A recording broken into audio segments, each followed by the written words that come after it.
On today's episode of Titus and Tate, I'm not mad, and I just wanted to. Are you laughing? I'm actually laughing. Overthinking. I don't understand. I don't know why people are in the mentions asking me if I'm upset. This has been happening in my life a lot. I got people texting me, Titus, are you mad? And I just want to say, why would I be mad? I'm not mad. No reason to be mad. I'm not mad at all. No. What am I mad about, Tate? America watched the Ohio State Buckeyes play on a big stage, and they fell in love with this team. They said, Exactly. wow, a lot of good offense, a lot of players I like. Bill Raftery's calling the game. Kevin Harlan's here. It's a good time. Ralph Waldo Emerson told me. They just ran out of time. Ralph Waldo Emerson told me a long time ago, Tate, it's not about the destination, it's about the journey. And the Buckeyes took America on a great journey on Sunday. Sure that he said that? And that's all that matters. That's all that matters. Yeah, we're going to talk about Ohio State, Michigan. Michigan, we get it. Like, Michigan fans, okay, congratulations. Hang the banner. Hang the banner, Michigan fans. Is that what you want? Is that what you want me to say? Hang the banner. You won the February National Championship. Congratulations. You did it. Hang the banner. Some of us realize there's more season to be played. Some of us don't want to peak too soon. And that's why I'm not mad. I'm definitely not mad. And I'm going to talk about how not mad I am on today's show. And by some of us, you mean, of course, the Blue Bloods, who have just been waiting and, waiting in the wings, waiting for all the haters to come out and say it's over, throw this season out, don't worry about it. They're back. We'll talk all about it. All the Blue Bloods Saturday. Every single one of them, except Indiana. New blood.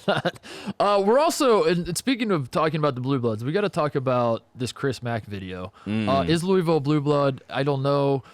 Kentucky definitely is, and he was calling out John Calipari, and this is a rivalry, not the Louisville-Kentucky rivalry. Let's make that clear. We hate that rivalry. That rivalry sucks. Yes. The Chris Mack, John Calipari publicly feuding, but not really, but they say they're friends every time they get in front of a microphone on purpose.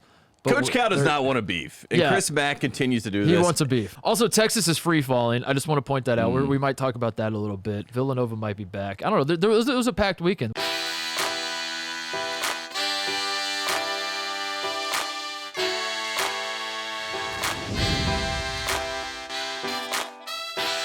All right, let's talk about college basketball. Let's do it. What's going on? Did anything happen this weekend? People were telling me, people on Twitter were saying that stuff happened, but I didn't really see anything going on. Was there something that happened? Three words from our coach of the program after, like you just said, the showcase on Sunday on CBS. This was college basketball that we needed. We needed America to tune in because Saturday, we're going to get to this, but the Blue Bloods, they let people know. They put them back on alert. It's not over yet.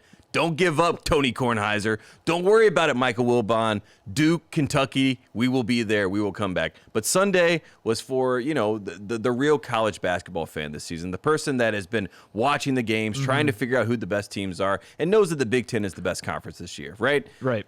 And then you watch this game on Sunday. You got Raftery on the call. You got Kevin Harlan. The scene is set. We're in the shot. We got our coach of the program, Chris It's cold Holtman. outside. The action's about to heat up inside. You can just feel it. Yeah. It's all right there for the taking. And sometimes when that's the case, you worry that you're not going to get a great game. But instead, Mark Titus, we got a beautiful game. We got two teams shooting 53% from the field, two teams going back and forth. We got some nice rivalry moments. E.J. Liddell, early in this game, I think the first basket that he scores, he hits a little jumper, and he's running back on defense, and he's laughing. He's laughing at Hunter Dickinson because he knows Hunter Dickinson can't guard him. Exactly. Which true the entire game. It was a great rivalry game. I know that it did not go the way that you wanted it to for your Buckeyes, but I will say this. As the objective fan, as the college basketball fan that does not, usually enjoy Big Ten basketball, let's just be quite up front. This was a good game. This was a good showcase. This was good for college basketball. Well, I'm glad you said that, Tate, because that means a lot to me. That warms my heart. That's all I ultimately cared about. We call those moral victories. Too many Michigan fans were focused on the score, and I was focused on the bigger picture, which is the rivalry is back. Yes. Ohio State has been kicking Michigan's ass for so long that it's become kind of boring, to be honest, when we play Michigan. So big picture in mind, that's good. We have that back.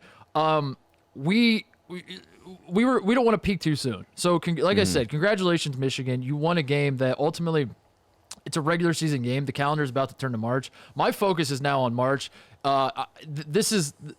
We don't need to see that. Shawnee Brown. Shawnee Brown, let me just say this. This is one of my favorite players in the country. But the first 3 that he hit in this game, I've never seen something so clinically wet, as they say. I'm going to walk you through my Shawnee Brown experience. So the guy hits the first one, and I say to myself, this is actually good because... that wing from Dwayne Washington from Michigan, by the way. Another nice little layer to this whole thing. Shawnee Brown hits his first one, and I say, good, because he's going to think he's hot, and he's going to keep shooting. Not good. It was too good. It was too too pure. Then he hit the pure. second one, I was like, no, this is actually good, because he's just not going to stop shooting the rest of the game. Then he hits his third one, and I was like, this might not be good. Yeah. And Michigan did not miss. They were making shots, as we know, in the first half. Ohio State was hitting a lot of shots too. It was a great game. I miss the feeling of living and dying by every shot. It's been a very long time since I've had that feeling. I was on pins and needles before the game. I could feel my heart racing like I'm watching the bull riding on CBS. What was that, by the way? Like leading into the game, I could not believe that. I'm watching these bull riders and my heart's like pumping out of my chest, and then the game comes up, and every time we scored, I was like, we're gonna win by 30. Like, they can't stop us. And then Shawnee Brown would hit a 3, and I'm like, we are so screwed. We can't stop them. And it was going back and forth. And then it ultimately, can we do good guys and bad guys? Because my good guy is tied into this. Yes, please. My good guy of the week is Justice Suing. Ooh. Because the game turned on Justice Suing. What was it, like 2? What? My goodness. We had that queued up. Wait, what? Yeah, that was so bad. Oh, my God. They had this... Yeah, they did. They had this queued up from every angle. So if you missed the game, Justice Suing throws a behind the back pass at a bad time. It bounces out to midcourt. Isaiah Livers picks it. It had to be Isaiah Livers. If there could be one guy on Michigan's team to pick with it the up and one and lay it in for basically the win. At this point, Ohio State was down 3. The and one puts Michigan up 6, and then we were just scrambling from there to like make up the big hole. It felt like we gave up a home run. Yeah. And so in the bottom half of the inning, we were just trying to swing for the fences instead of, just getting the base hits like we've been doing. Does that metaphor track? So Justice Suing, but here's the big brain galaxy thing. The galaxy brain idea, Tate, is that Justice Suing knew what we all know, which is that you can't peak too soon, Tate. It's still February. My calendar says February 22nd as of this recording. We're still like a month away from March Madness. It's still a ways away. And Ohio State, as we know, was the hottest team in the country. Everyone was saying it. Gonzaga, Baylor, were they as hot? I don't know. It depends on who you're talking to. Ohio State plays in the best conference in the country. Gonzaga, as good as they've been recently, have never won a Big Ten title. Baylor's never won a Big Ten title. Ohio State is what was the team. Michigan was on COVID pause. Ohio State, by the way, still has not lost a game at full strength. Musa Jallow didn't play in this game. I bet you won't hear people talk about that. But anyway, Justice Suing knew what we all knew, which is that you don't want to peak too soon. He knew that in the last 25 years, I think there have been 4 national champions that have gone undefeated in the month of February. 4. So the odds say you're better off losing in February. It sets it up for the national title run better. Justice Suing knew this. We had advanced long enough because at this point in the game, America was already saying these 2 teams are 1 seeds. In fact, that became clear when the AP poll came out today. We didn't move. Ohio State still ranked 4th. Michigan still ranked 3rd because everyone watching knew that we were every bit as good as Michigan. Some would argue we were better than Michigan. The ball just didn't bounce our way. I'm not arguing that. Calm down, Michigan fans. But Justice Suing knew that enough time had passed. We'd proven that we were every bit as good as Michigan. Now is the time to lose the game on purpose, and that's what he did. And I applaud him for it because I think Ohio State is now going to go to the drawing board and say, we have some adversity. We have some things to clean up. Michigan, meanwhile, is pretending like they won the national title. Michigan is in practice today practicing nothing. They're not practicing at all. They're just high-fiving the whole time, Tate. They're just saying, good job, you guys. We did it. We won. Hang the banner. The Buckeyes, no, they're working to get better. And that's what matters to me most. Coach Holtman said it best. He said it was a hard-fought game. I thought both teams competed. Both teams are really good offensively, and they really made shots. That was pretty much summed up the game. They both made shots. Michigan fans are so mean, Tate. They're so mean. What have I ever? What have I done? What did I do to deserve this? I don't understand. You went to Ohio State. That's what they said. This was the first top 5 matchup between these two teams. So that really was Say ever. it again. I couldn't believe that. I couldn't believe that. Right? In the 90s when the Fab Five was there, Jimmy Jackson's there, Chris Gent's there at Ohio State. Ohio State had awesome team. They met in the Elite Eight in like 92. You would even think like in the 60s or the 70s or like just randomly there would have been a top 5 game. So at some point, sharp. it was the first time ever. It was an awesome game. Michigan is really, really good. Michigan's really good. And it's frustrating. And they were making everything, dude. I don't. In all honesty, I've been maybe doing a little bit of shtick, maybe not. I don't know. Who can even tell anymore? But in all honesty, I did love the feeling. Like this is the first Ohio State basketball game I've watched in a long time, where I was living and dying, as I said earlier, just living and dying by every shot. It felt like March again. It felt like I was alive. I felt alive. I felt alive watching my alma mater play basketball, and that felt very, very good until Justice Suing threw behind the back pass. I was going to say, Suing's pass right there kind of beckoned back to 2016 in the finals in Game 7 when Stephen Curry is a North Carolina basketball kid, right? I'm not going to say anything bad about him. I love him to death. But he made a California basketball decision in Game 7, which is a behind-the-back pass. And we all remember Klay Thompson's face when he just sees it go. And he's like, are you now? Now? Yep. Now is the time that you throw a behind-the-back pass? And E.J. Liddell was so fixated on actually running real offense that he didn't even see the pass. So he didn't even give the Klay Thompson, are you kidding me moment. It was a California decision. It was a California West Coast basketball decision. It was a West Coast basketball move. Yeah. And it's okay for now. It's February, like you said. It's okay. We can learn from this. And Suing has been great. And he's been awesome. And in fact, this was his worst game. I don't even. He didn't play well. I would even say that the behind the back pass wasn't that bad. And all, like the result was obviously bad, but the idea, the behind the back part wasn't even the problem. It was like just throwing. It was the miscommunication. It was made worse by the fact that it looks bad that he's throwing it behind the back. But if E.J. Liddell, if they're on the same page like that, he threw it where he was trying to throw it. You know what I mean? Like a lot of the reason you don't want to, you get mad at guys throwing behind the back passes because they end up throwing the ball not on target. Like what Steph did. Like what Steph did. Yeah. This was on target. It's just the target left.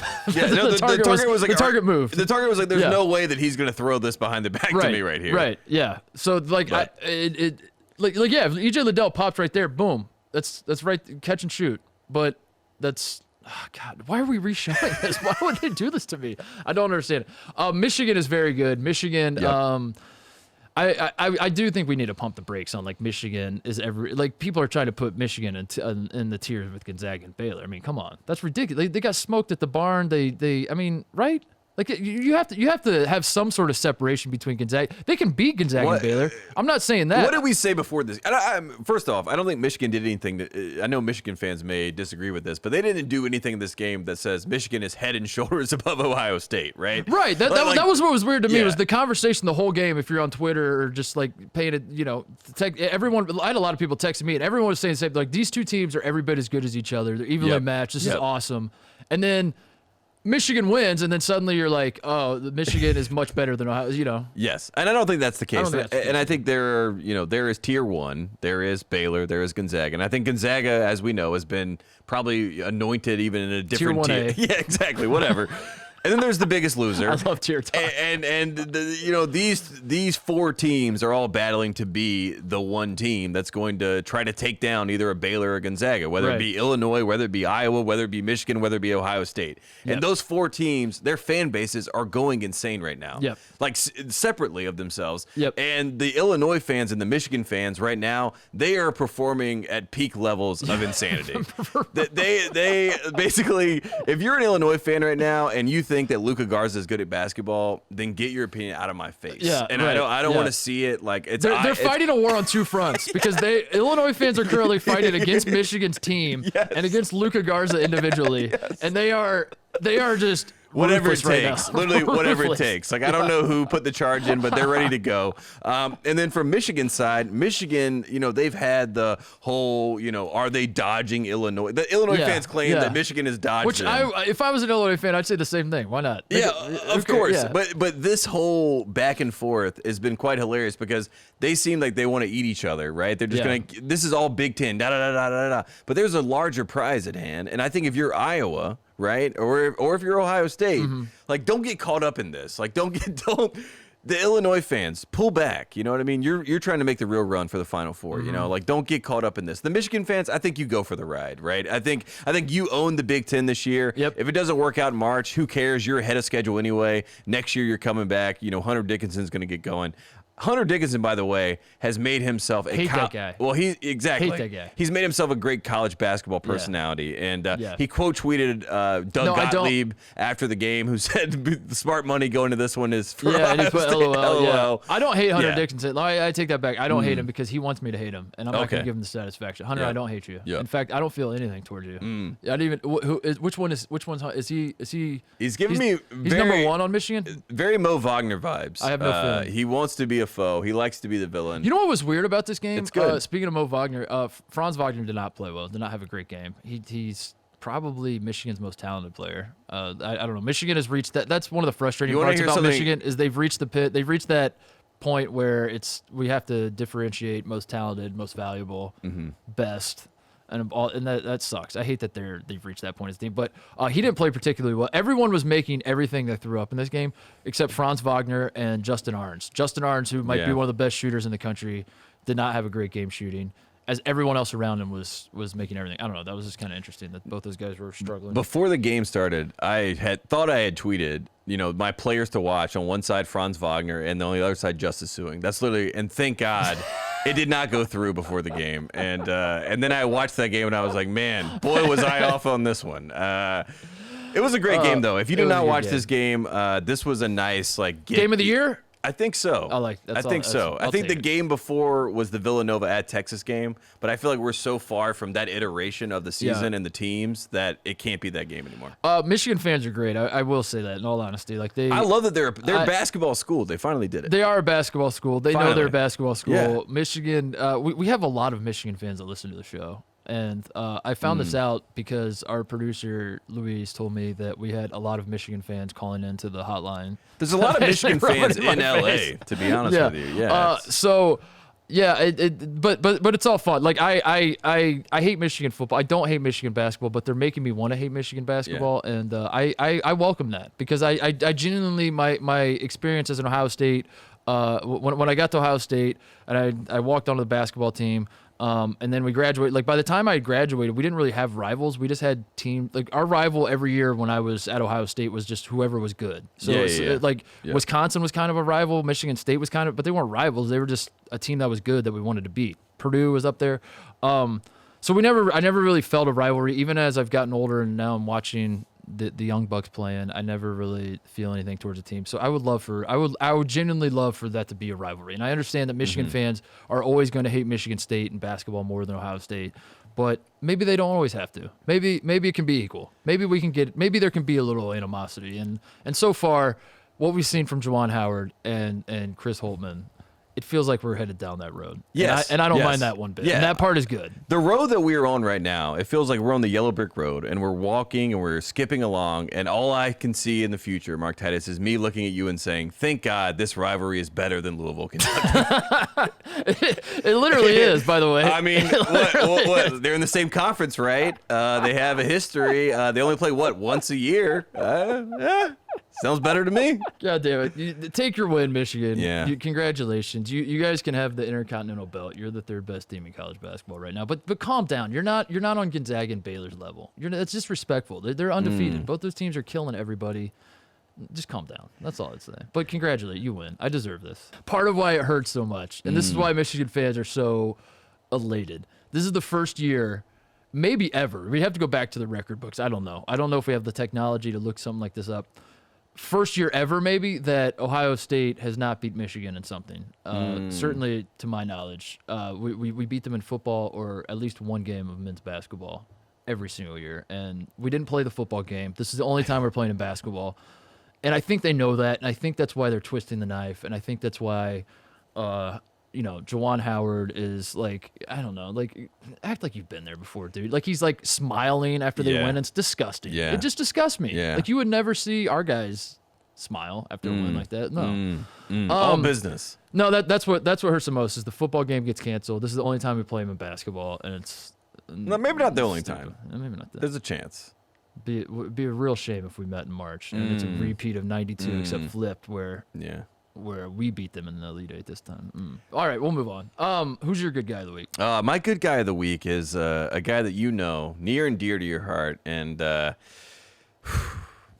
watched his brother on Saturday, and it warmed my heart because he got number 300. And Archie, I wish you could be like Sean. I wish you could be like Big Brother, because at Indiana, you know, to put it on the train, we're off the tracks here. We're off the rails, and all signs are pointing. I saw him tweet after the big loss to Michigan State, which is, you know, not a good loss. Normal circumstances, yeah, it's a bad loss. Normal circumstances, you would say, all right, you lose in Michigan State, whatever. Don't worry about it, Archie. But this was the year that, you know, this team has some talent. They were, you know, supposed to have, you know, these freshmen that come in that give them a little bit of juice. Trace Jackson Davis is supposed to be a centerpiece for this team. He's been good. He hasn't been as heralded. He hasn't been All-American good, exactly, per se. He's been solid. He's been good, yeah, but yeah. But they lose this game, and then after the fact, Archie, I see him tweet about Trace Jackson Davis, like, you know, something just innocuous, being like, you know, how much he loves this kid. He's a great guy. Was it his birthday? I think it was his birthday. Yeah, I think I was like, I can't remember what stupid bull. Happy birthday, Trace. Like, regardless, that's in my face. And then I started growing and crunching the numbers, and I started looking at the Big Ten record. Archie's never finished above 500 in the Big Ten. Yeah, that's bad. First year, he goes 9-9. That's the best he's been able to do. It doesn't look like it's going to happen this year unless we have, you know, some sort of miraculous run. And, you know, this is Indiana basketball. This is not Clemson basketball. This is not, you know, a place where we're okay with being, you know, middle of the road in the conference and having a few good wins, like winning at Iowa. Like, that Iowa win feels like forever ago. And I know that, you know, the Miller believers, you know, the people that think Archie's really got this thing going, that believe in the facilities that have been. Who are they? I don't know. I'm just saying. Let's just say that they exist. The Millers. The Millers. Yes, Sean. Millers. Sean is like, I like what he's doing there. It just feels like all signs are pointing to, we liked your time here, Archie. We wanted this to work. But it's not you, it's us. And the reason why it's us is because we're blue Indiana. blood. Yeah, we're blue blood. We're too good for this. It wasn't just that they lost to Michigan State. It was that all the blue bloods were winning on Saturday over the weekend. That's become a narrative coming out of this weekend. Is the blue bloods UCLA, might be back. Duke, Michigan State, Kentucky, UNC, Arizona. Exactly. You just lump Michigan State in there. And by Michigan State winning this matchup with Indiana, they get a claim to be the blue blood, and Indiana's not the blue blood. In the same way that Duke beating Virginia means that they are the blue blood and Virginia's the new blood. So I would describe Archie Miller's status at Indiana like this. I think he's close. I've said this. I was bullish on Indiana. I've made this point a million times when we saw them in Asheville. I think they're close. I think they have pieces. I think they're close. I think Archie Miller and building what he wants at Indiana is close. I think he's a lot closer than most Indiana fans think he is. But the problem is close isn't good enough at Indiana, and it shouldn't be good enough at Indiana. And we're in year 4, and there's just no excuses at this point. And it doesn't matter how you got here. It doesn't matter that Romeo Langford was never fully healthy, or that some of the guys that you. It doesn't matter some of the locker room issues that may or may not have happened, and I don't know, whatever it is that led you to this point. It's not good enough, and you have to understand that. And I feel like Archie, of all people, would understand that, because when he took over at Indiana, I mean, he was a guy who, quote unquote, gets it. Like, he was a guy who understood what he was stepping into.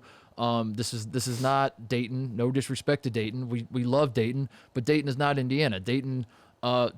If Indiana has the season that Dayton had last year, Indiana fans are like, good. That's what we should be doing. Yes. Dayton fans were like, this is the craziest thing I've ever They're still experienced complaining about it. Yeah, exactly. The Indiana fans are going into the tournament last year, if they're Dayton, and they're saying, I don't think we're good enough to beat Kansas, and that's unacceptable. And Dayton fans were like, we don't care. We have the best player in the country. This is unbelievable.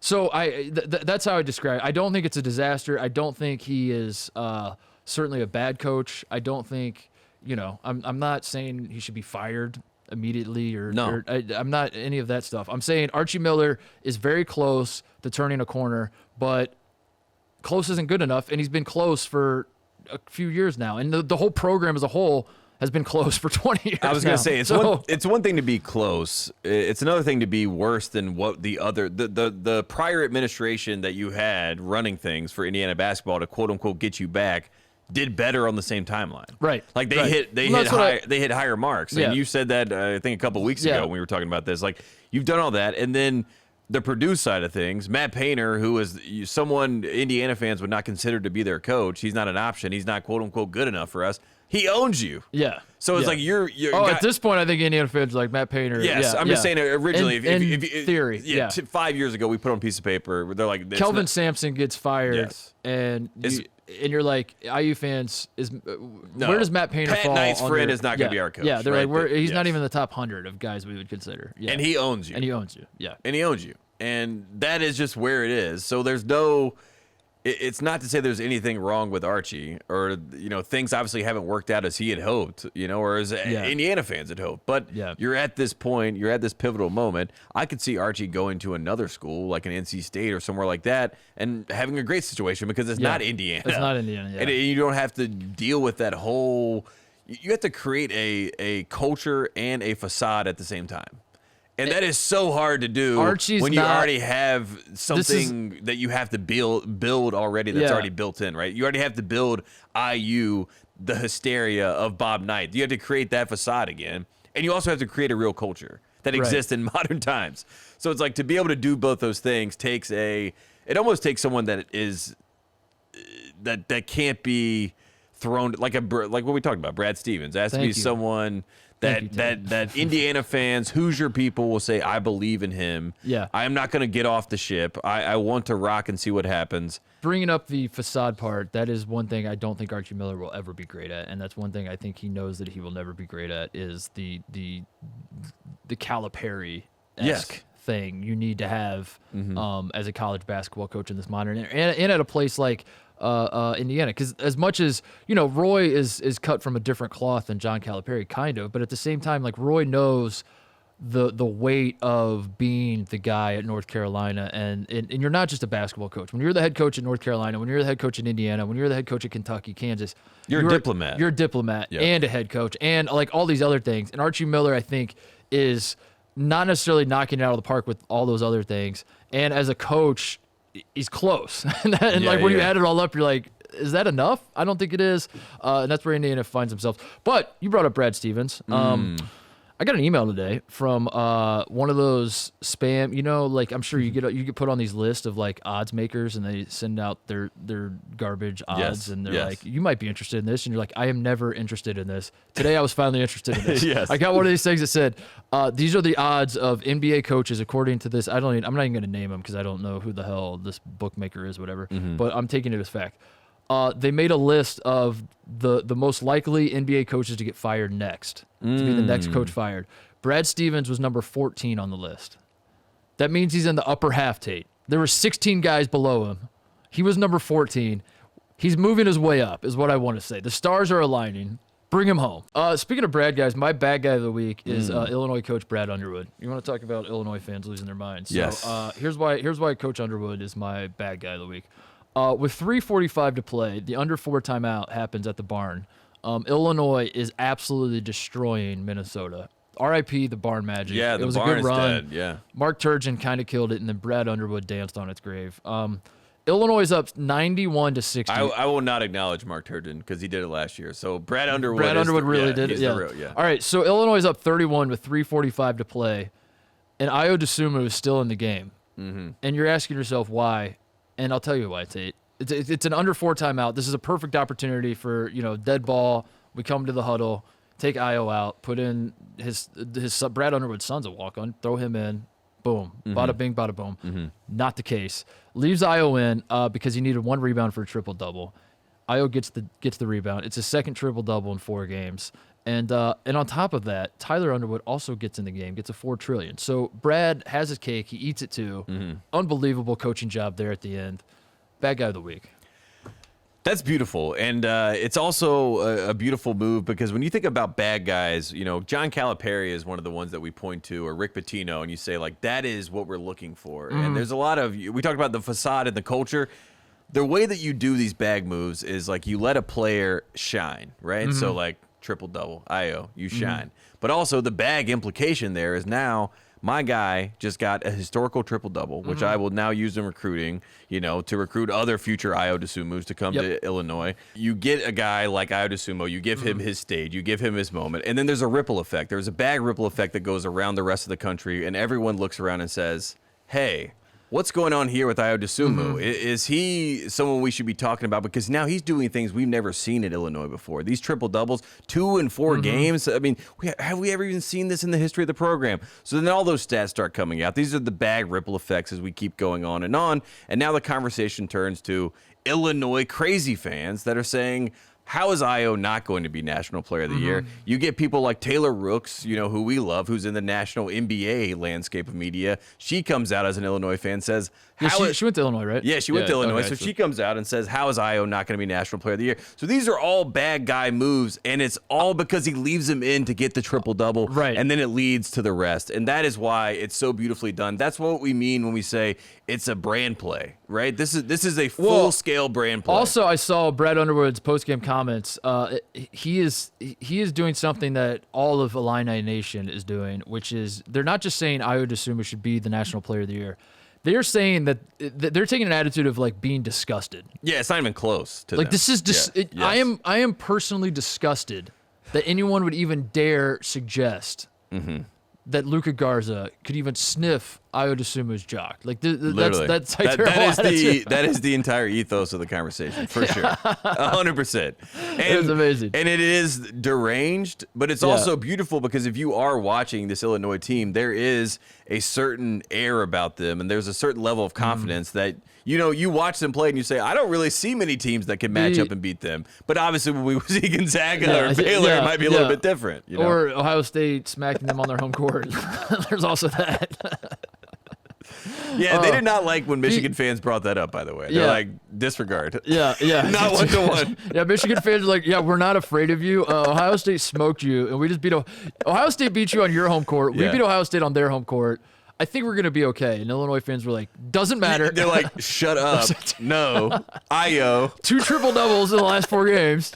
You idiots. That's good. Oh, man. 94-63 in the barn, though. I mean, that is insane. So. Yeah. It was a bloodbath. There you go. Brad Underwood is my bad guy. What's your pick? My bad guy of the week. It's a collection of teams. It is a group that we call the Blue Bloods, all caps. You see it right there. And Okay. Now this is interesting because we have the graphic up. You say these are you're taking all the Blue Bloods. Tate has listed Duke, North Carolina, Michigan State, a Blue Blood, Kentucky, Arizona, not a Blue Blood, but we'll give it to him, and UCLA. Okay. So basically, there's real Blue Bloods in here, right? There's Duke, real Blue Blood. Kansas won too, right? Kansas beat Texas Tech. Kansas, real Blue Blood. Okay. There are 4 real Blue Bloods, right? North Carolina, Duke, Kansas, Kentucky. Those are the real Blue Bloods. Those are capital letters, Blue Bloods. Don't mistake it. Are we falling into the classic sports talk trap of we are now becoming the thing that we originally mocked? No, we're joking. We're laughing. Are we still joking? I can't tell. I'm just going to tell you. This is the reason why they're the bad guy of the week. So those 4 teams collectively, they are they are Dean Smith putting up the 4 right there. You know what I mean? That is college basketball. You put the 4 up, and those teams assemble, and they make sure that college basketball is interesting, intriguing, like everything that you need for it to be. And Duke was off the rails. Kentucky was off the rails. North Carolina was sort of being dismissed, and they weren't going so great. Kansas was probably the best of all of them, even though I've argued that Carolina could be whatever. Regardless, Saturday, they all come together. It was like it was just this beautiful moment in time where everywhere you looked, nobody was safe. And the Blue Bloods were back, and they were just basically blowing people out. North Carolina beats Louisville by 45 points, Mark Titus. And I'm wearing... What happened, by the way? I'm wearing my North Carolina jersey because you know what Roy Williams finally decided? I'm tired of letting these guards throw entry passes to my bigs. That's what it was? Bigs feed the bigs. Bigs got to eat. So North Carolina's bigs eat, and I don't know, Louisville, they're coming off of Paul's. We got to talk about Louisville. We'll get to that. We're going to talk about that in a second. But anyways, basically, North Carolina, Roy Williams had said that he just hoped his freshman balled out before he died. Like, he was like, that's what he said. Like, he was like, I hope that they finally put it together before, in my lifetime, was the quote. And they finally, in this game, put it together. And it was like a blessing. I mean, you didn't watch this game. It was euphoric. Look at that. Look at Caleb Love's face right there. Look at RJ Davis in the background. It was Literally best case scenario. So what happened here is I passed the baton of belief. Yes. The Titus and Tate, like, I love my team so much, nothing could possibly go wrong. Yes. As I was fumbling that, you were scooping it up. Yes, I was grabbing it. Like, I'll take that. That's what the Blue Bloods did, and it made no sense. Like, if you watch these games, like even Tennessee, Kentucky blows out Tennessee. Like In Knoxville. Like, how does that happen? Yeah. It was a weird day, but it was a day that was needed because, as I said at the top of the show, the national media, the pundits, they all wanted to attack college basketball this year. They all wanted to take on. They've always wanted to. There's a war on college basketball. Always, but this was the year that they take on the New Bloods. They say, who cares about the New Bloods? Don't worry about them. And the Blue Bloods showed up when you needed them to. There was also some people that clamored that NC State should be included in the Blue Blood thing. I won't do that because I'm not that funny. I can't do that with a straight face. But regardless, Saturday, bad guys, the Blue Bloods came together. It was good for college basketball. It was good for our show. Yeah, it is. And it was good for the casuals. The casuals needed something. This was good for the casuals. we rip, obviously. We spend a lot of time ripping on Duke and Kentucky, Yes. most of all, because obviously. But I've made the point a million times over that the reason we're doing that more than anything else is content. Content is king. That's what we love more than anything. And the Blue Blood Resurgent is content. That will be content. Duke and Kentucky. We're going to talk about Kentucky in a second. We'll talk about Kentucky after the break. But Duke and Kentucky being good is, in a normal year, like, it's good for content because you could just talk about those guys. They're big brands, whatever. Yep. Duke and Kentucky being as bad as they were, and now if they start stringing it together, that is amazing. If Kentucky can find a way. Yeah, I mean, if Duke can find a way, Tate, it's amazing. It'll be an amazing, like, that is hilarious. That is objectively hilarious that Duke had a guy opt out, and then they have gone undefeated ever since. The Kentucky fans are now tweeting out, like, if the tournament ended, or if the SEC tournament started today, here's our draw, and everyone's like, oh my God, we have a chance. I saw a Kentucky fan tweet out the strength of schedule of Kentucky, which John Calipari 2 months ago was basically saying, I have ruined this season by having this schedule, and now it's going to be something that they use to make a push for the community. So I guess my point is, like, I cheer against these two teams a lot, not because I hate them, but because it's good content when they lose. Now it is flipped. It's the opposite. Yeah. I'm cheering for them. I want Kentucky and Duke to win every game and make the tournament until the tournament, and then I want them to lose again because then it's funny again. Do you see how it works? It's a song and dance here. Yeah, the Blue Bloods might be back. That's exciting. I'm happy for you. I felt really good on Saturday, and it's not even about just North Carolina. It was one of those times where you see. You were cheering for Duke?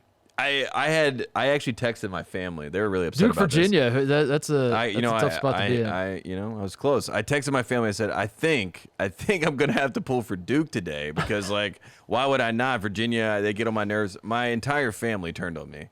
They were like, Virginia's been nothing but nice to you. We love Tony Bennett. How dare you say such? It was basically like I would like said something sacrilegious, and it was both concerning because I felt very far removed from my family who lives in North Carolina, but it also was a nice reassertion of my hate for Duke. I was like, what am I doing over here? Like, I had to, like, snap myself back into reality. But it is cool to see Coach K, like, have this moment where a 5-star one and done kid, like, he could just, act like he was the problem. Coach K could, like, use this as, he could do a Tom Izzo. Right. He could have manufactured adversity and then make the tournament and say, I told you so. Yeah. Like, he could literally say that to us. Yeah. And that did not seem possible, and that's why it's so fun. I'm rooting for it. Yeah. It'd be amazing. We do have to do the Cows Guys segment and devote a little time to Kentucky specifically. As you said, they beat Tennessee and Knoxville. Smoked Tennessee and Knoxville. Smoked them. The football team won in Knoxville, too, this year, Yeah, I I think so, yeah. This is like the first time that's happened in a long time where they've both won in Knoxville. Yeah. It was one of those situations. You've been listening to KSR. Yeah. Follow my KSR trivia. So this is where we've arrived with Kentucky basketball. They still have to win the SEC tournament. That's their only path in. They could win out every single game and lose at the buzzer in the 7 overtimes. Or in the SEC. strength of schedule argument that they're No, pushing out I don't to think the so. world. The SEC title game could go to 8 overtimes and they lose at the buzzer. Yeah. And they've won every game between now and then, and they're still not in the NCAA tournament. I don't think. I think they're in. I think they're in. I think if that happens, they're in. No doubt. Look at that strength of schedule. All right. Well, for argument's sake, let's say they have to win the SEC tournament. Yes. So all eyes have turned to the SEC tournament. And here's why this is interesting, because Matt Jones, who's our Kentucky guru, and Yep. it should be everybody's Kentucky guru, obviously. He put out the tournament. I saw that he tweeted out this picture of what the SEC tournament bracket would look like if the SEC tournament started today based on today's standings. In the first round, Kentucky would be playing Georgia, Tate, a team that they played one time. They lost on a last second baseline out of bounds play. Georgia lays it up at the buzzer. It was at Georgia. They've always struggled at Georgia for whatever reason. Yeah. Always. So, whatever. They lost, but That's a W. that's a W. Yes. They're going to win that game. That's 100% That's going to be a W. Yep. Then in round 2, LSU would have the bye. So if Kentucky can get past them, they would then play LSU. That's a tough who matchup. They absolutely smoked last time they played them. I think it might have been the only time they played them in the one time. Because LSU plays no defense and Kentucky does, and They're also very similar teams. At the end they're of the very day. similar Yeah. teams, and Kentucky's just like more athletic, but LSU's more talented, like more skilled. More skilled, yeah. But that's a favorable matchup for Kentucky. They smoked them. They will probably win that game. They smoked them already this yep, year. Yep. And then after that, they would either play Arkansas, who they lost on 2 free throws with like 4 seconds left when they played them this year, or they would play Missouri, who they lost by 5 at Mizzou earlier this year. Both teams that they were close, they were in the hunt. And I was going to say, I mean, talk about a great draw to play teams that you already lost to on basically technicalities. And those are, I mean, so basically you're 50-50 draw, and you're going to get the benefit of the doubt. And then that would get them into the SEC title game where anything can happen, where they're probably playing, Alabama. That's Yeah, probably. I guess. If Florida or Tennessee can pull an upset, then maybe one of those. But, and Alabama will beat I mean, I was going to say, Nate Oates being able to kind of send that message. Like, But you think about see how the Kentucky wheels are fans. turning for Kentucky fans because they're seeing that draw and they're like, there's a chance. So I just wanted to point that out to everybody. Matt Jones put it out to the world. He said, We're gonna win. We're gonna win win the tournament. Why not? I mean, you have to feel that way. Yeah. You're puncher's chance, right? You're Might as well. Might as well start swinging. It's round 10. Just come out swinging, Yeah. man. What's the worst that could happen? But let's talk about what we really want to talk about, Cows guys, which is this video Chris Mack. For those who don't know, who was the guy? Eric Wood was that Eric the guy's Wood, name? yeah. Former Louisville football player. Yep. Puts out this video. He didn't put it out. It leaked. Someone got their hands on this video. It was from December 26th, right? That was after yes. after Louisville had beaten Kentucky. Chris Mack's first win, I believe, over John Calipari, right? Mm-hmm. Yeah. Yes. His Yes. first win. Eric Wood is. I think it was the first time Louisville's ever beaten Kentucky. I have to fact check that. The way they were acting, it seemed that way. They're going nuts, and he's yelling at the camera saying Kenny Payne, who was John Calipari's longtime assistant, is now an assistant for the Knicks. Without him, John Calipari's nothing. Like, I'm paraphrasing, but Kenny it's like, Payne loved this video, by the way. But that was the This is story, great. is that this video was made for Kenny Payne. Was that Eric Wood is friends with Kenny Payne. He made this for Kenny Payne. He sent it to Kenny Payne. It was all supposed to be just a joke amongst friends. But I think if it was just that was fine. If it was just Eric Wood yelling and talking smack, and Chris Mack is just kind of there. Chris Mack was not just kind of there, Tate. Chris Mack was yelling. He was just basically yelling "yeah" and "what" in the background, pointing at the camera. Had very sorority girl vibes to it, like Rush Week. A little stone cold with the what. He like Eric Wood. Yeah. It was like Flav. Yeah, it was And John John it was a mess. Calipari, what is 0-1? What without Kenny Payne? What? Like they're kind of wrestling promo, as we saw this summer when the game was when they were trying to force majeure one another. When they I did the swear to video in God, the office, yeah. This rivalry via Twitter video is so much better than the rivalry on the court. Not even close. Yes. So that happened. The video was leaked. Speaking of KSR, I think Drew Franklin at KSR was the guy who tweeted it out at first. I'm curious about the timing here because it happened as Kentucky beats Tennessee. Louisville loses by 45 to North Carolina. This video has existed since, when did you say, December? The end of December 26th, apparently. So for 2 months, somebody was sitting on it.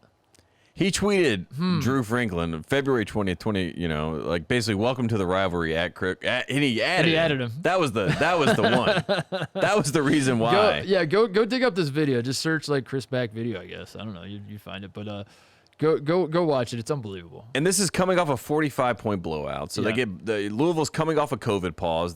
Chris Mack had to deal with quarantining himself. So they come into Chapel Hill. They are had a couple. Nickelberry I think was out of this game. So they had a couple guys that they were waiting on.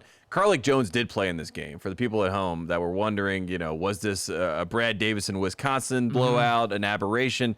he did play in this game. He was the only guy in double digits for Louisville, but they were completely just out of sorts. I mean, they did not seem like they were together. So then you have the basketball issues, and then you compound that with these PR issues, and then it leads to Chris Mack calling Calipari on Sunday and having to apologize to him, and Calipari then going on his radio show Monday and basically saying, you know, look, I don't care, and you know, I appreciated him calling me, but he didn't need to. Do you think this is the first time John Calipari saw this video was when it was put on Twitter.com? I think that John Calipari had seen the video. I think he knew the video had existed, and I think that he probably had laughed at. I think if you're John Calipari, you don't want to deal with Chris Mack, right? Like, let's just be quite honest. There are not recruits that you are dealing with Louisville. There is no upside for you to engage in this. Literally zero.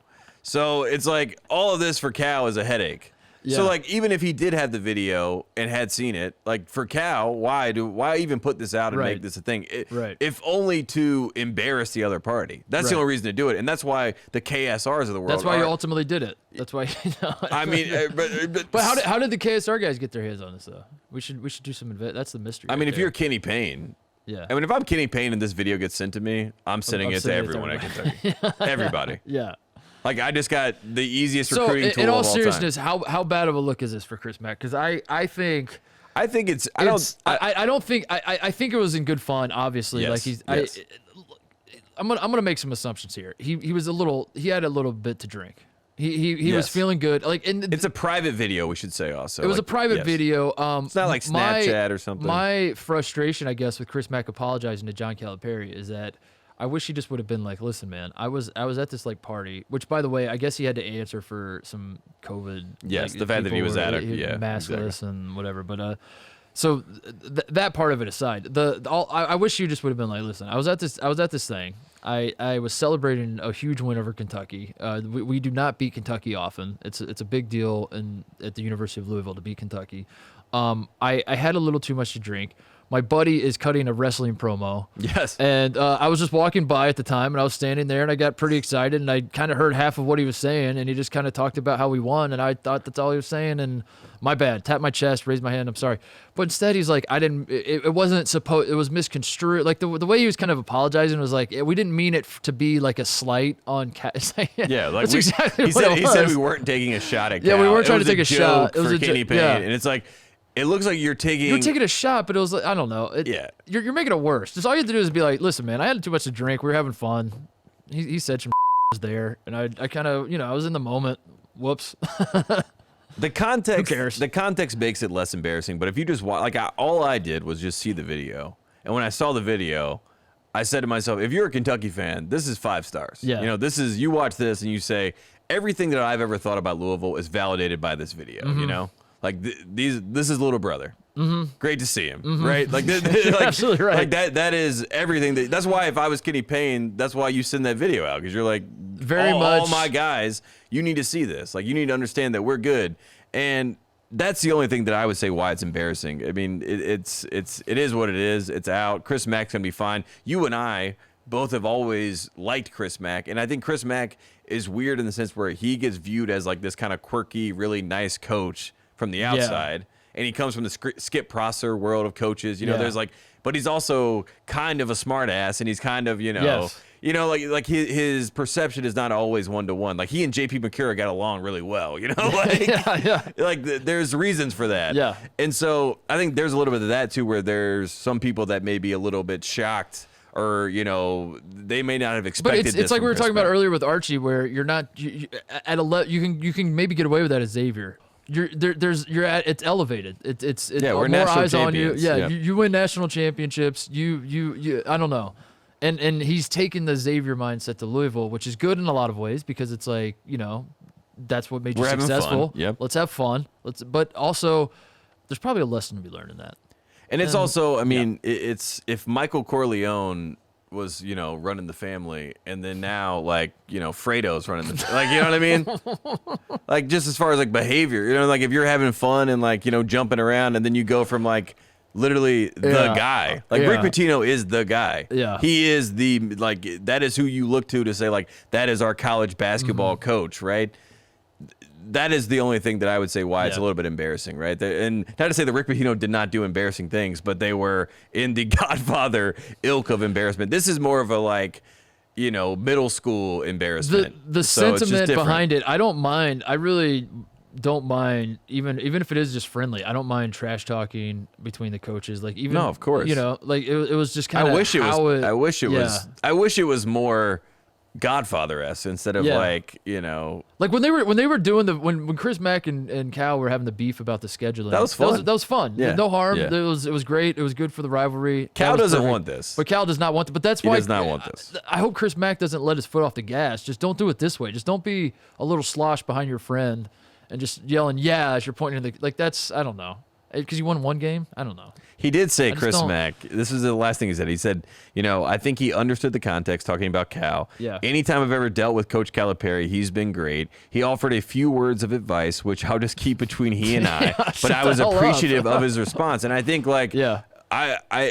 Cal looks great in this Yeah. situation. You know Yeah, what I he mean? Like, does. he's playing the bigger man here. And, like, that's what I mean by a Kentucky fan. You see this video, you feel really good. Yeah, And if you're a this is good Louisville for fan, Kentucky, yeah. you almost just kind of say, I love you, Coach Mack. You're great. We had Tighten a lot up. of fun. Let's tighten up. Tighten yeah, up. like It's time to tighten up. especially with these guys, like because we're already a little bit of a little brother here, and like you doing this makes us look worse. And like Rick Pitino did not make us look worse. In fact, he made it look like he knew all their secrets, and he gave them to us. You know what I mean? Yeah. Like, so we went from a position of power to this. So that's all it is. All right, yeah, that's enough about that. We don't need to. What else do we have? Oh, Tony guy. That's what I said. That's what I had written down. Sorry, Yeah. I got confused. I was looking at my notes trying to figure out what the hell else we had to talk about. We already kind of hit the Virginia lost to Duke. I guess like one is Duke back. I think the answer is pretty clearly yes. Jalen Johnson's gone. This has now become a story. Did you see them slap the floor? Did you see that? I love it. I love it so. I Yeah. hope Duke goes full. I hope they go full Duke. I hope they they are. old school Duke. Yeah, no, it's great. It's great. This team, the team that they have currently, is more like a Duke team than they've had in yeah, quite some time. it's amazing. Like Matthew Hurt being their number one offensive option, Brakefield, like he is a perfect Duke basketball player. How undefeated are they? They haven't lost without Jalen Johnson. They're very undefeated. You're saying very? Very. Wow. I'm just just K. Clark comes up. It got blocked, right? Yeah, I think so. We're watching the final shot Yeah. here. Jay Huff catches it after the buzzer. So Duke may or may not be back. Jalen Johnson is opted out. Where were we going with this? Tony guy. They beat Virginia. Yeah, that's the whole point. My point was Mm-hmm. Virginia's best win has remained beating Clemson. They smoked Clemson, but this was Yep. a Clemson team that was just coming out of a COVID pause. Are we worried about Virginia? You're going to say yes. I assume you're going to say yes, but keep in mind, Virginia did beat North Carolina. So where do we stand on Virginia as a threat to the rest of the country? Do you believe in the Virginia Cavaliers are a good basketball team? They did beat your team. Mm-hmm. Keep that in mind. This team that you're very excited about, the team that you took the ball from me and you said, "I'll take that." 45 confidence points. ball. Yeah. Yeah. I believe in this Virginia team to a certain extent. I think that they are going to win the ACC. I think that they are going The to ACC tournament, No. they're going to win the ACC. They're going to win the ACC. Really? Yeah. They're going to beat Florida State? I think so. I mean, I in my heart of hearts, I just always like this year. I'm just like I'm riding Virginia to win the regular season, and then from there, I don't like them in March, but it's okay. I'm not gonna. I would say Virginia has impressed me with the younger guys and the fact that they have more. The fact that Jay Huff is who he is this year is unbelievable. So I think Virginia, if anything, they have over impressed and they have done more than they were ever expected to be in my mind. So, it's one of those things where I'm not really hung up on the fact that like Virginia, are they a fraud? I don't think they're a fraud. I think that they're overachieving. I think the problem with Virginia is it's always they're either fraud or they're one of the best teams in the country. Yes. And there's never an in between. Yes. And sometimes I think that Sometimes teams are just good. A B+ team. Yeah, yes. sometimes they teams are are not, just okay. They are not Yeah. even close to the 2019. If they played the Right. 2019 version, I think they would lose by 20 points. If that gives you an idea of how good I think they are. Okay. And that has nothing to do with, that says more about 2019 than this team. I think this team is a solid team. Solid team. All right, I'll take that. That seems fair. Yeah. I just I'm getting to my word about Virginia slightly, but you know, I say don't worry. Don't let Duke do this to you. What else is there? Oh, Texas blew a 19-point second half lead. We should bring that up. Texas might be done. You want to talk about teams to be worried about? I am very worried about Texas. I am very, very worried about Texas, especially the way they blew it. Like, there's no good way to blow a 19-point second half lead, but to have your teammates fighting with each other. Credit to Fran Fraschilla, who caught this right away. Courtney Ramey and Andrew Jones. Not only did he catch the fight, like he saw, it wasn't really a fight, but they were jawing it. Like Courtney Ramey had to be held back. It wasn't just snipping back and forth and then let bygones be by. Like Courtney Ramey wanted more of them. But it wasn't, Fran didn't just see it. He pointed out, he's like, that was a little word, because these things happen on basketball teams. A lot of times, sometimes it's like you come together and you play better. You have guys yelling at each other, trying to hold each other accountable. I guess Ramey was upset that Andrew Jones didn't rotate on defense or something. I forget the play that happened, but it was something about effort or defensive communication or something. And it became a big blow up. And sometimes, like I said, these things work. But Fran right away was like, that felt different. That one felt different. Yeah. And to his credit, he ended up being right, because Texas just completely imploded. They have not been playing well recently as is. Greg Brown was a no-show. Yeah. I don't know, man. Are we worried about we could not have been higher on any college basketball team than we were. We were sniffing the Maui bump, dude. We were taking the Maui bump. We had too many Maui bumps. We were in the bathroom snorting the Maui bump. And it was not good, because we kept looking around and we're like, this is the team. They have all the pieces. They got Kai Jones. They got Greg Brown. They got these young athletes. Then they have the guards. They have Ramey. You know, they have Jones. They have Coleman. And, you know, that moment in time felt like the final straw, right, for this season, because as Texas tried to get back, you know, they tried to catch up to the season. They tried to get Shaka Smart healthy. They tried to, you know, to make sure that they stayed in Andy Katz's tiers as the weeks went on, as they tried to fight over the COVID situation. They're not the same team. And in this game, it almost was like a microcosm of the entire season, where everything, we're up. Everything is great. Yeah. We're doing great. Yeah. Look how great we are. Yeah. This is our Final Four run. This is Shaka's signature year at Texas. And then, you know, that rotation happens. It seems like a small, minor thing, turns into a huge thing. We have a fight on the bench. Courtney Ramey and Matt Coleman are crazy in a good way that you and I both like. I thought it was a good way. Yeah, but they're basketball very, very fixated and very almost, you know, they're just live. And they're live wired guys.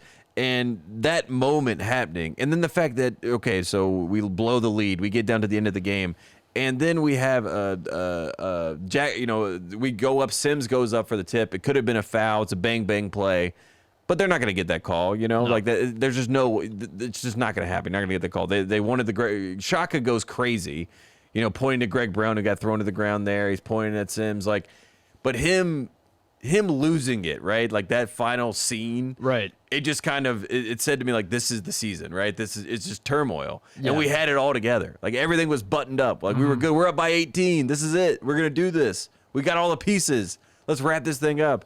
And it was just a complete snowball. And the fact that Shaka left that game and was so upset and so distraught and was trying to argue with any ref that would listen to him about this final play, it just felt very I'm just trying to grasp for something that's no longer there. Right. And that, to me, is what hurts, because this team did have so much potential, and it is a very weird year, and COVID obviously is going. We knew that it would change. Yeah, we're not saying that there aren't legitimate reasons as to how they got to this point. It's just we're at the point exactly, now, and that sucks, and this is a team that without all these things, who knows how great they could have been. Yeah, and that's why watching it happen. That's why that one game. If you haven't watched Texas play all year, that one game can show you their season. Yeah, and that's frustrating. That's pretty much that's become the microcosm of their season. Is and how talented they are, but also it just it's unraveling, and they kind of can't do anything about it. And they teeter on the line of when we saw them in Asheville. Part of what makes them so good and why I was so impressed with them was their chemistry. Those guards, they've been playing together forever. They're all upperclassmen. They were so good defensively. Texas's defense has been horrible lately. It's been like they were one of the best. Like I came out of Asheville thinking this is going to be one of the best defensive teams in the country with how tough they are, how long they Greg Brown can guard anybody, theoretically. Jericho Sims, a shot blocker. Like I don't know. I wanted to believe in Texas. We did believe in Texas. I no longer believe in Texas. It's not fun. It's not fun because this was supposed to be Shaka's year. This was supposed to be the Maui bump ride for the Texas Longhorns, and I hope that they can get it back. I would love to see Greg Brown maybe come back next year. I know there's no chance that happens, but I wish I could see this team. I guess that's what I want to see. Yeah, I want them all to come back. I want everybody to come back. Brad Davidson is the only one that is raising his hand and saying, "Send me back." Shawnee Brown, you don't need to come back. Get the hell out of here. You go. Isaiah Livers, be gone. Everyone else come back, and let's run the season back. If I'm an NBA team, I'm bringing in Shawnee Brown. You know how they have the guy shoot 100 threes and they put out he made 93 out of 100? Dude. Like, I could see that. I swear to God, that guy, I mean, he's Wake the nation. All right, what else is there? We just want to get to shout-outs? Yeah, let's do it. I guess we can, just jump to shout-outs. Close. I'll start with my first shout-out, which is the UConn Huskies. They lost to Villanova. Villanova, as we expected, took care of business against UConn. We do not expect UConn to be a force to be reckoned with until March. But then when March comes, they're going to be a force to be reckoned with. And the problem, I think, I just realized is that if they don't turn it on soon, they're not going to be able to play in March when it matters. And now I'm semi-worried because I didn't realize UConn was on the bubble as badly as they are. And I guess the point is, why is UConn on the bubble? It doesn't make any sense to me. I was looking at their resume. They have no bad losses. They took Creighton to overtime in a game that they would have won if they were fans. So that should count as a win. That's a W. Yeah. Move that to the win column. Yep.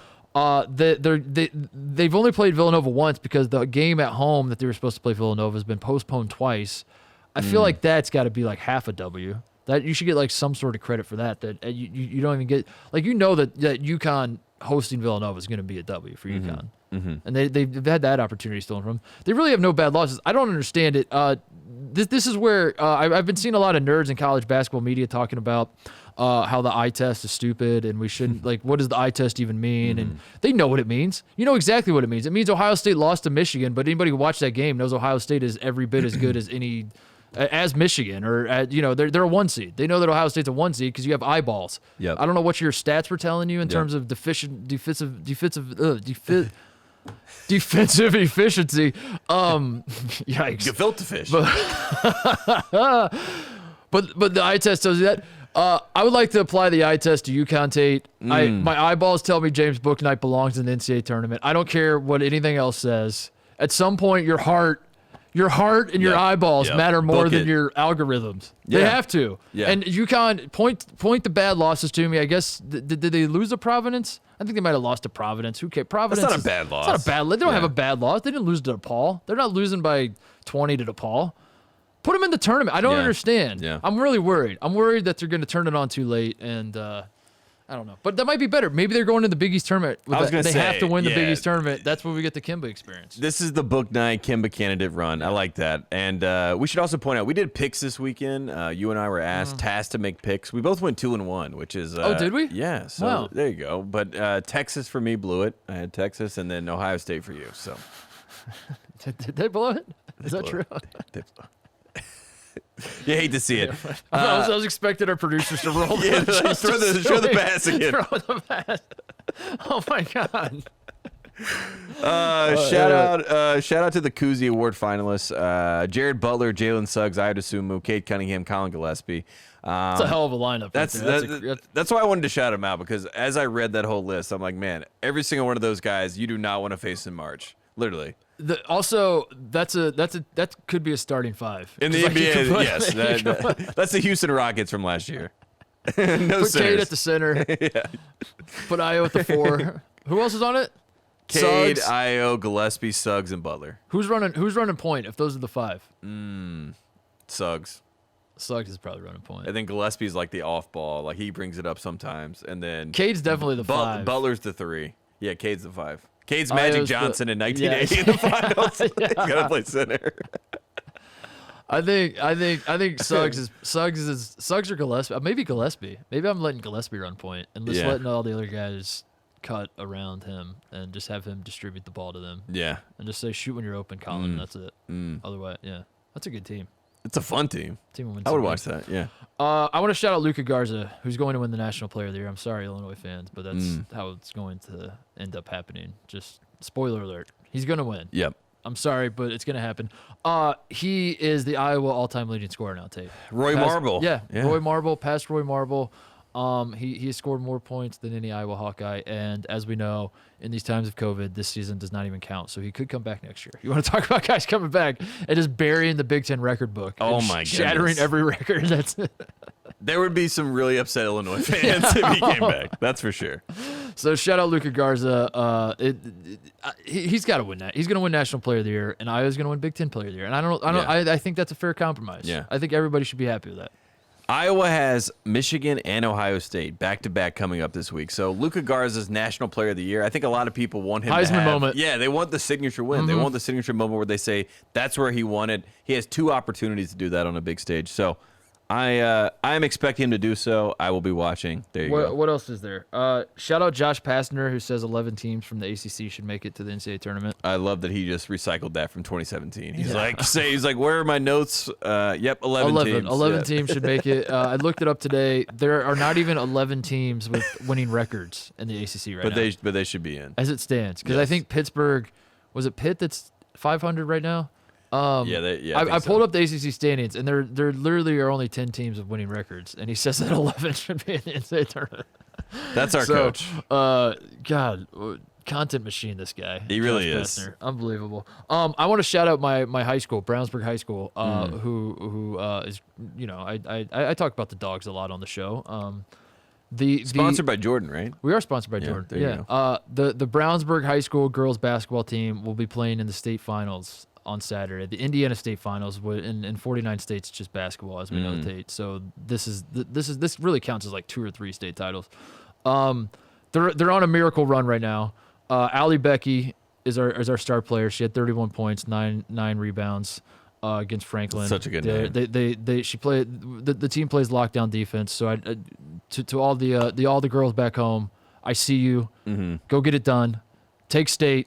As we say in Indiana, you don't win state, you take state.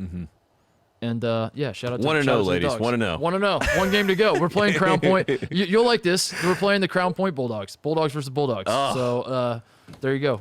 Remember that year that we picked our bracket and we just put Bulldogs? Wildcats. No, it was Wildcats. Yeah. We just kept it. Kansas State, Kentucky, Arizona. That made people Villanova. very mad. Yeah, that was good. Anything else? That's pretty much all I got. I want to shout out again Sean Miller, 300 wins, Pac-12. In Arizona, the 3rd Arizona coach to do that. We joked about it at the end of our last episode last week, but he finally did it this weekend. So Sean Miller, I don't know how many. Sean. I don't know how many you're going to take with you when you leave, but 300 for now, and that's all we can ask for. Oh, speaking of the people back home, I want to shout out the people back home because this is the 2-year anniversary of me moving to LA. So I don't know if that matters or not, but I had that pointed out to me this morning, and I was like, oh wow. And then I tried to get sentimental. Didn't really work. I don't know. I didn't really feel anything. I can't believe it was 2 years. Yeah, I've lived out here for 2 years now. So I look in the mirror and I don't recognize myself, and then I realize it's like, yeah, it's definitely been a long time. Oh, I mean, I saw a video of us last year, doing shows at Fox, and it looks like 2 different people. But look, it's a pandemic. It ages all Father of us. time's undefeated. Yeah, except for if it's LeBron or Tom Brady. I'm like, how do these guys do it? Congratulations to your February national champion, Michigan Wolverines. Hang the banner. Juwan Howard, Coach of the Year. Hunter Dickinson, National Player of the Year. Yes, play it again. Yes. I want to see this in my nightmares. I deserve it. I texted. I'll say this. You think at LeBron's house, like this is what they do with the Curry behind the back pass? He's like sitting down. They're like, play it. Just throw it up there. I was talking to Duncan as the game was going on because he's like, dude, this game, because he goes, I didn't realize these teams were this good. Like, we're unbelievable. You guys are great. And I was like, yeah, man, it's awesome. Like, it's been a fun year for both these teams, whatever. And I texted him at halftime, and I was like, I think what's going to end up happening is Isaiah Livers is going to hit a buzzer beater because I deserve this for all the shit I've talked about Isaiah Livers on Duncan's behalf through the years.